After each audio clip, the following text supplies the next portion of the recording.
जातिवादी हरामखोरी होते हैं, मैं उनका समर्थन नहीं करता। जितने इस देश को बर्बाद कम्युनिस्टों ने नहीं किया, उससे ज्यादा जातिवादियों ने किया। दिमाग है हिंदुइज्म को लगी हुई। मनु बिलावल अपने इस लेख में लिखते हैं कि नांगेली की वही कहानी जो कम्युनिस्टों ने फैलाई है, वो कहानी बार बार आपके सामने, आपकी आंखों के सामने आती रहेगी। नांगेली ने कैसे उस टैक्स का विरोध करते हुए अपने स्तनों को काट के एक केले के पत्ते में रख के उन टैक्स पेयर के सामने रखा। जिस जगह पे टैक्स लगाया जाता था अंडर द किंग, जो वहां के फ्यूडल लॉर्ड्स थे, जो वहां के जमींदार लोग थे, उन्होंने टैक्स इसलिए लगाया कि जमीनों के ऊपर टैक्स हुआ करता था।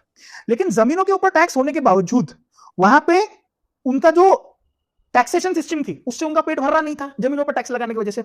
So what they started imposing tax on male and female. Manu Pillai जो खुद साउथ से आते, केरला से आते, वो ये कहते हैं कि ये टैक्स ब्रेस्ट के ऊपर नहीं था, महिलाओं को ब्रेस्ट होता है इसीलिए, और पुरुषों का और महिलाओं का विभाजीकरण होना चाहिए, इसीलिए मूलाकरण ये ब्रेस्ट टैक्स नाम से जाना गया।